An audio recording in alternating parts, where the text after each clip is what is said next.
Hi, these topical talks gonna show you how to change iPhone text size for a specific app. Follow these easy steps. So I'm going to my message app and here I want to change message app text size. So all you have to need, go to your iPhone settings first of all, and here scroll down and tap on Control Center. And here scroll down and you will find these text size.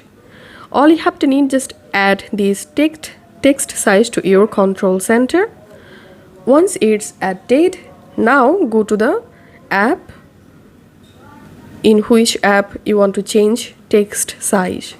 Then open control center and here you will find this text icon. Just tap on that and here make sure to select messages only or the specific app only.